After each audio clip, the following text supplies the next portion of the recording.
for me, a pitch deck has to sort of answer three things, I guess. So is your business viable, feasible, and desirable? So what I mean by feasible, do you have the resources, the money, the expertise to build what you're trying to build? Is this viable? Are you building a technology that currently exists or can be actually used in present times, or you're trying to have like a 10-year moonshot idea? And then finally, desirable, is anyone buying this, or does anyone want what you're trying to sell? And then in terms of how you structure this in your presentation, I think you need to be a bit more creative than just the usual structure that everyone expects to see. And you should play that in your advantage.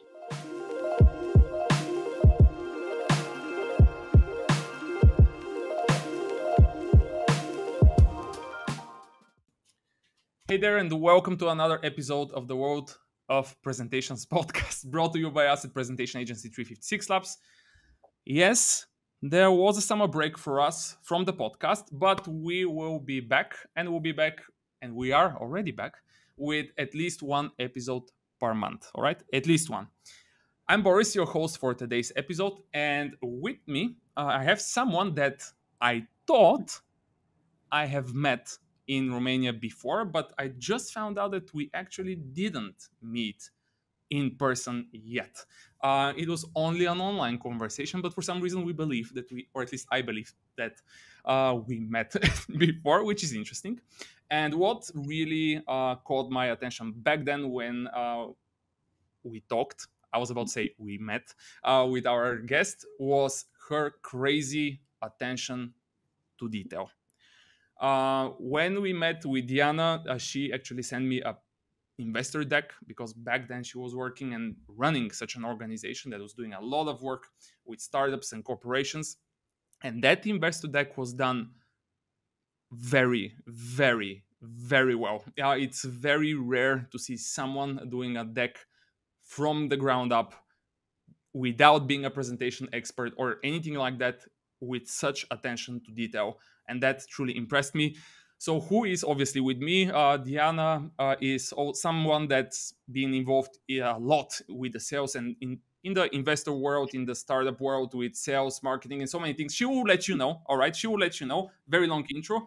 But we thought that it would be super great if we bring her here so that she can share her point of view on startup pitching, business proposals, and everything else. Diana, welcome to this podcast. I'm very sad that we didn't meet. Me too. But Hi, it is what it Boris. is. It is Thank what you it is. so much for having me. And yeah, thanks for the kind words. I do remember actually our conversation about that investor deck very well. And I've also realized that was a very long presentation. So maybe something not to do. Yes. I mean, we'll discuss that today. But yeah, really great to be here. The summer is over, so everyone is back to work. And I'm really glad that I'm one of your first guests to kick off the new season. So really excited. Absolutely.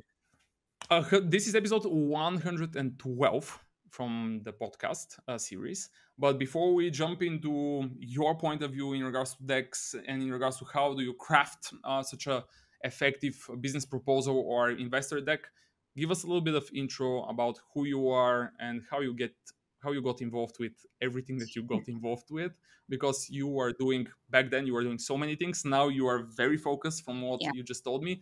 Tell us a little bit more about your world.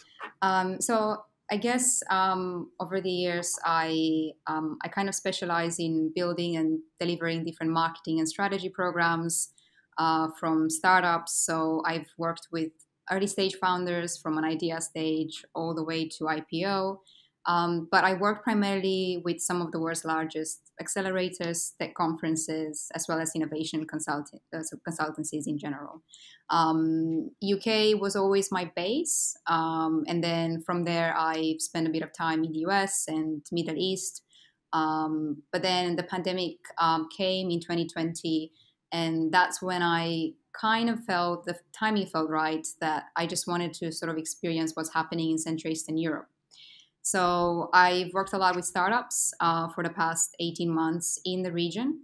I feel like I acted like a sponge this entire time, just absorbing a lot of information. And I got to speak to hundreds of founders and work with loads of them as well. And kind of to discuss challenges, maybe finding also opportunities when it comes to fundraising. And I got more and more involved in the world of investment, but always kind of keeping an eye on what's happening on marketing because that's my background. So over the past 9 months, I've actually been building something that will be announced very shortly. I think probably might be live by the time this episode goes live, hopefully as well, which is what I call Media for Growth. So it's a global network of Media for Growth funds and media industry leaders. Our focus is to primarily align the interest of startups, investors, and experienced media professionals. And it's the product of spending super long evenings with over 30 Media for Growth funds, but most importantly, trying to understand maybe some of the changes that need to happen in the venture capital industry. And I think we are at such an interesting, conflicting point right now in the market. I mean, the tech market is a bit shaky. Everyone is thinking about growth, but not growth at all cost. I think startups are becoming a bit more cautious about spending. And I think it's really important to try to diversify a bit the venture capital industry and for founders to know there is another opportunity to raise money and to grow your brand without having to necessarily cut back on cost. So that's what we're trying to achieve with Media for Growth. And that's what I'm going to be focusing on next. Sounds really, really interesting. Wishing you good luck. We'll be supporting from afar or any way you want. Just let us know. However, let's go back to your previous, the previous at least one back then when we talked. I feel like it was like 3 years ago or something. And as you just mentioned, you were in touch and you currently are still very much involved in the startup world, talking with a lot of founders, etc. What is, in your opinion, the importance of whenever you talk about startups, what is, based on your experience in the last few years, the importance of the presentations that those people are creating, the importance of all of the pitch decks, the investor decks? How important are they really for those starting companies? I mean, I guess a presentation, if you like, it's almost like your business card. Of course, it's different from every context. It's different, and you have to tailor it to your audience. But if you think about it, what happened over the last 24 months during COVID that really sort of pushed us in rethinking the way we want to approach business and having to change the way we present ourselves to meet the new market conditions. So I've easily gone through hundreds of pitch decks, again, simply by being involved in different organizations.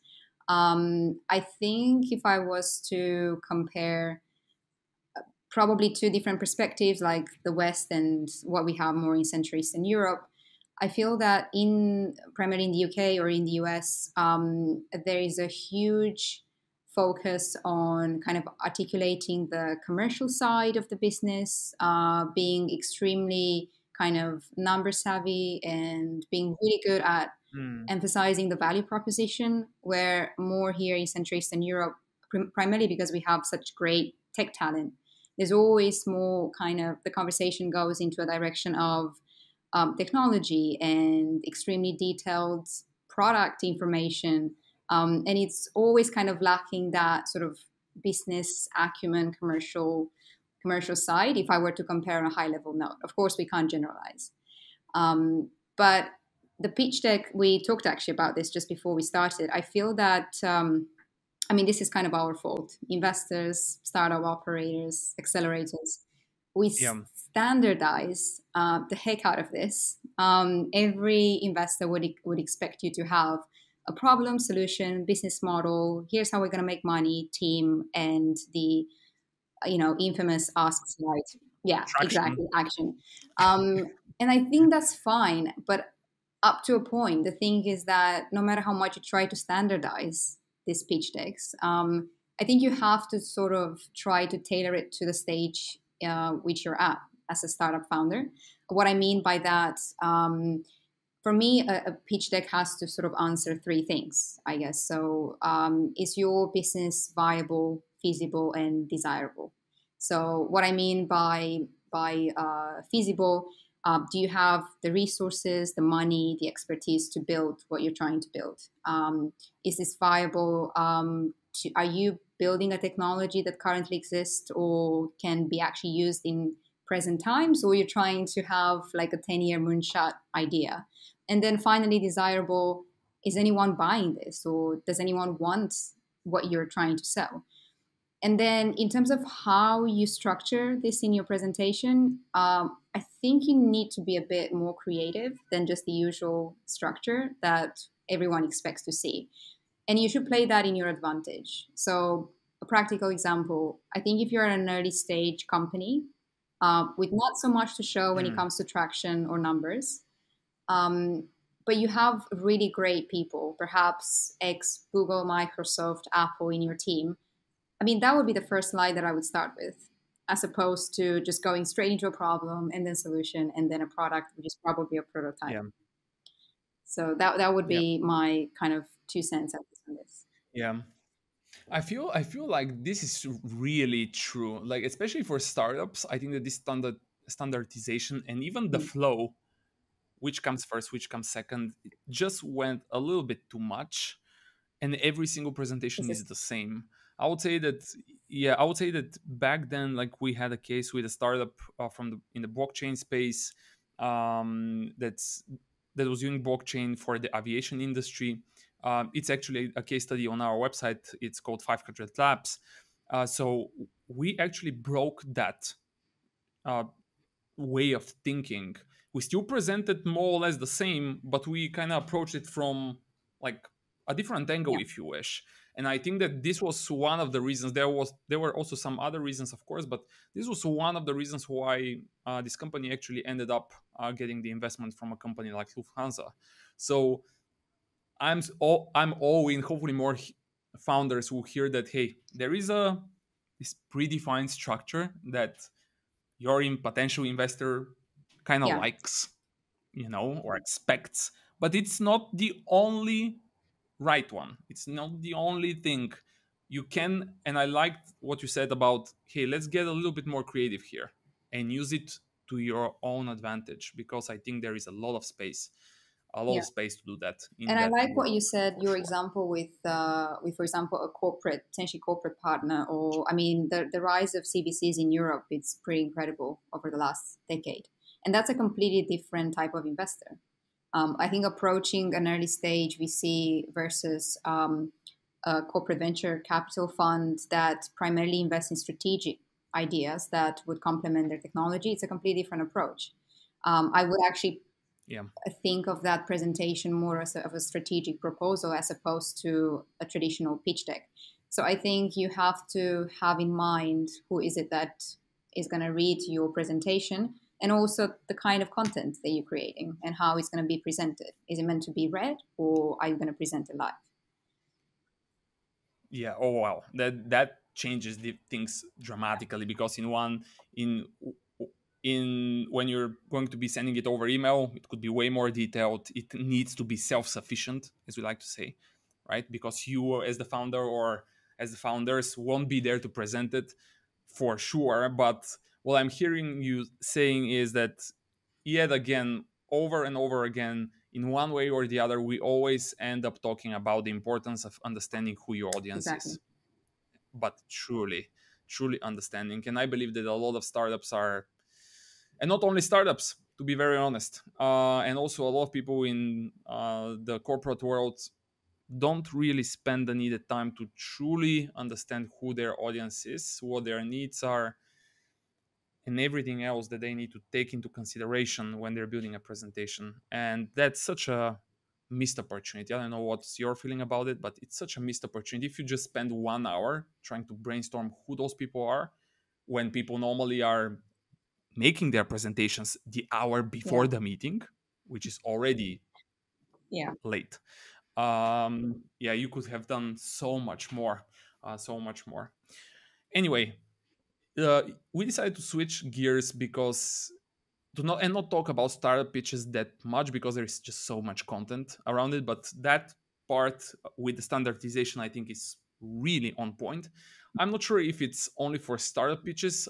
You are making me think hard right now. Did we standardize any other presentation? I would say, by the way, I would say that the other type of standardization that is done in a way in the corporate world, though, is monthly or quarterly reporting. Yeah, I mean, absolutely. But I guess just I can probably, It's a it's little bit different. I different. can understand the need for that, Yeah, especially when you're dealing with, I don't know, 5,000 people, 10,000 people, more than that in your yeah, organization.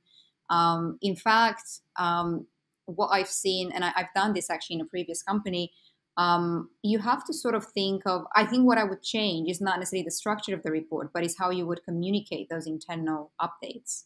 And I've seen a lot of organizations trying to use internal podcasting. Speaking of podcast, yeah, especially wow, between interesting. different offices, just to send across updates and make them more digestible and fun for people to listen to. I mean, I've seen so many people, and I've heard so many people that completely missed out on different region updates just because it's the span of attention is so short, and as you said, they're standardized. So yeah, podcasts, Yeah. actually internal podcasts, it's a trend that I've seen lately as well. Oh, that's interesting. It kind of brings me to a recent thing that I was also exploring of and seeing how some platforms are moving and the direction that they're moving with asynchronous communication, especially in this hybrid world. And all of them kind of bringing this video type of thing into the presentation world so that you can create a presentation that's a video uploaded and then everyone can see it on their own time on their Yeah. device, whatever, but they don't have to be in that meeting anymore, right, because of time zones restrictions or whatever it might be. But podcasting, internal podcasting, audio Audio only, only, right, audio no only. Yeah, visuals. yeah. Just keep it. Just go with the That is cool. basics. Just keep it simple. I mean, it had a clear purpose in mind and tackling a clear problem. How am I going to get so many people to actually follow like really important company updates and they are not missed? And that was through podcasts, and everything was internal. Obviously, they were not published on external podcast channels. Yeah, of course. Um, and it worked. I mean, people were listening in, and clearly they were reacting, which, yeah, helped us. Yeah. By the way, if you are someone that I'm thinking about this, if you are someone that's on a management position and you're listening to this one, maybe, but just maybe, that will be that idea that will get you to another level of promotion. But just maybe, Or get and you in that's what I'm trouble. I thinking don't know about which right now one. when you're saying, yeah, yeah, because I had a conversation like 3 or 4 months ago with someone at a very high level position at a company called Bosch, and he was complaining about this type of reporting of data and progress on things. And we just spent like 30 minutes after a training that I delivered for Mhm. his team, only with him just brainstorming out loud and just thinking out loud why and how they can change it. And at the end, we were like, hey, at some point, someone needs to do something about it. Why wouldn't that be you? Yeah. Someone has to say it out loud. This doesn't work. Let's find another solution. So anyway, business proposals. Diana, let's focus to business proposals. Let's talk a little bit more about how do we propose to a customer, let's say our product. How do we sell more or less a product or a service to a customer? Because we still need to present it, but it's not a pitch deck anymore. It's not an investor deck anymore. It's a completely different thing. What are your thoughts there? Because I don't feel like, in the same way as you, I don't feel like there is that much written on that part. So what are your thoughts on effective, if you wish, business proposals? Sure. I mean, I think over the past few years, I've written so many different business proposals for different organizations, from government agencies to large corporations. So I sort of had to force myself to kind of come up with some kind of framework, or always sort of trying to iterate and find a better way to send that message across. Um, the problem, I mean, just starting with the problem, obviously, following a structured approach, same as with pitch decks, that it has to solve a problem. Um, I also have the tendency to overwrite. And I think that's a general problem that I see in most proposals, everyone is trying to kind of over justify, and we have the preconception that the more information we add, the better. People can skim through it. They can choose whatever is relevant for them. Let's just include as much as possible. And it's overwhelming. I mean, the span of attention is so short. And I think that was the problem that I had, and I realized for myself. So I had to force myself to find a structure when it comes to these business proposals, which reminds me of what actually Winston Churchill said once, which is that if I actually had time to write you a letter, I would have actually drafted if I had time, I would have drafted you a short one, not a long one. And that's because to make things more concise, it's harder. So there are, I guess, three things that I usually do personally to help me sort of kind of channel my train of thoughts and put things together. The first one is something that we already touched on, but I feel like it can't be stressed enough, which is thinking about who's actually going to read or who's going to be the person receiving your proposal. And I would go as detailed as possible when it comes to that person. So try to even have a real person in mind. Try to give it a name, try to think of their habits, try to understand where they hang out, what kind of content they like. And then when it comes to especially enterprise sales, so you're dealing with large organizations, I think to understand their role in the decision-making process, it's so crucial. So what I mean by this is, I don't know, is Joe, for example, an influencer in the decision-making process? Is he a user of your solution that you're trying to sell? Or is he the decision maker? Because these three people or these three functions or roles would play a completely different role in the decision making. And I think that is super important when you try to structure your information. The second thing I would think about is how, what do you want to achieve with this business proposal? Sometimes, of course, it's about a sell, but sometimes it can be that you want your user to take certain action. It could be that you just simply want that proposal to be advanced further to the senior management.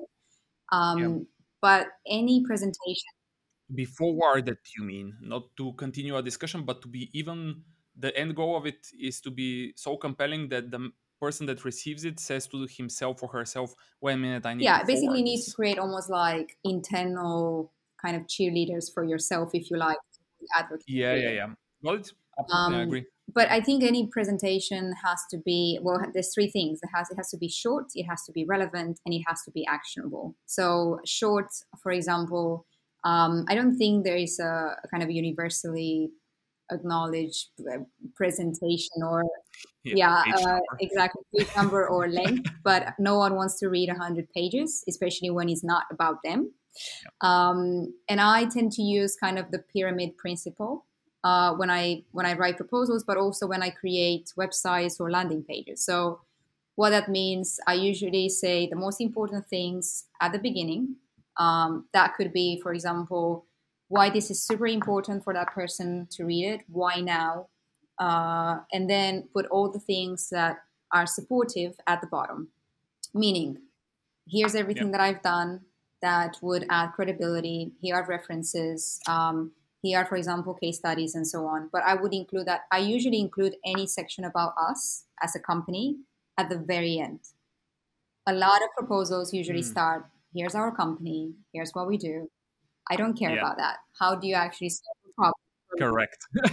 And it's usually the case. And I've done that mistake so many different times. And it's usually like somewhere at the end of the proposal that here's our offer or here's what we can do together.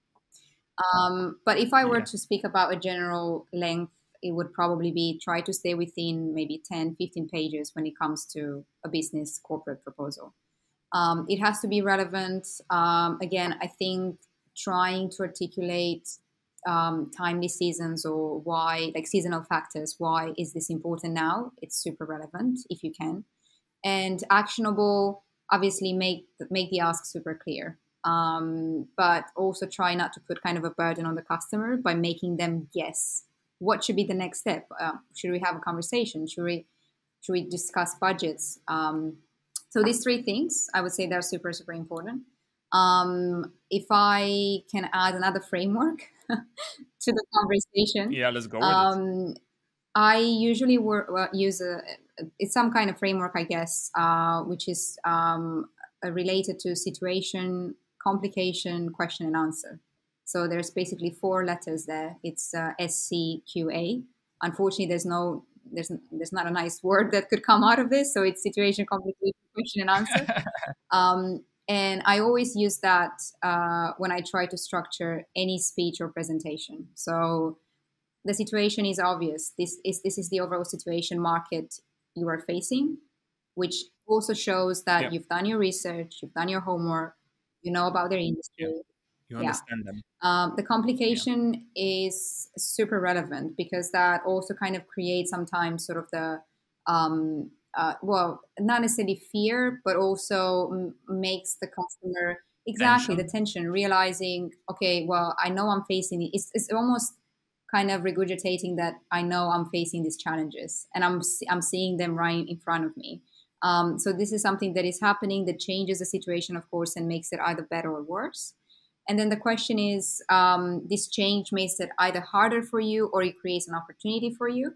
And in that question slide, if you like, or section, try to be as precise as possible. Like, for example, I don't know, if you are doing the presentation to a corporate partner, perhaps try to quantify perhaps the loss that they would be facing, for example, if not going for the solution A. Or if you want to be more optimistic, try to quantify the win, right? If you were to explore, let's say, this startup partnership, or if you want to develop a proof of concept with this company, this could save you X amount in cost, or it could, I don't know, provide you X million in revenue. So try to be as precise as possible. And then the answer here is obviously the best way for us to make it happen. And I think the last point is obviously how this content will be presented. And I think that's what you were saying as well, Mm, Boris. It's so important whether this is going to be sent and you're expecting someone to read it or you're presenting this. And it's not just about the visual cues, which are, of course, relevant. It's about small things. Like I always have a trick, and I'm trying to show this to my team as well. Every heading in my slides are telling a story. So they have to summarize what they see on the slide. But if you actually read through just the headings of your presentation without having a look at anything in your slides, it has to say a narrative. It has to flow nicely. It's almost like doing a voiceover. So that's something that I do, and it's not easy. I think it's way harder than just like just putting a bunch of things on the slide, but it does make a difference. yeah. I because we're already 27 minutes in, that like everything that you said, I think everyone can go back and just re-listen again because there are so many important things that you mentioned for the audience, for the types of decision, for the person and the role. I when you said, "Hey, is this person an influencer inside of the organization? Is he the decision maker or she's the decision maker, or are they, let's say, a person who is going to be asked what they think about a specific technology, for example?" Just that by itself changes the words and the things that you are going to present in such a dramatic way that it's scary to even think about it. But that last tip that you just gave with the um, with the inside, I would say them the titles and the titles to tell a story by themselves. And when you just read the titles from the deck across the whole presentation, they build this cohesive story. I have pushed so many organizations in that direction, and every single time when they see it, they are like, "Wow, that is such a simple fix because it's just a text box." It's not related to visuals where many people are not designers and cannot come up with visuals, but that's such an easy fix to do. Of course, easier said than done, because once you try to kind of go through all of your slides and write the titles in such a way that they build this cohesive, if you I always like to say to my team, if I copy paste only the titles in a word, would that make Yeah. sense? Like, if am I going to read a story, or is it just agenda? Exactly. Speakers, because we are currently building our decks for the conference. Agenda, Yeah. speakers, sessions. Is that the title? Because I Yeah. don't get it, right? But if we kind of reword that, it makes such a difference. Great. Oh my God. All right. Almost 30 minutes in. Diana, where can people connect with you? What is the best way for them to find you, reach out, chat? What is the place? Probably LinkedIn. All right.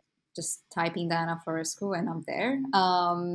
Obviously on mediaforgrowth.co, especially if you are a founder that is looking to fundraise and you are particularly interested in learning more about how to use advertising in your business. And then on Twitter as well, I'm trying to build that Twitter profile. Yeah, unfortunately, I focus too much right. on LinkedIn these days, but Twitter too. Nice. We are going to make sure that we link absolutely everything in the show notes or in the YouTube description. So everyone, please make sure that you reach out to Diana if you have any questions or if you're one of those startups. And yeah, this is 30 minutes. I'm just scared how quickly those 30 minutes passed by. Hopefully that is the same for everyone that's listening, watching this on YouTube or whatever they may be doing.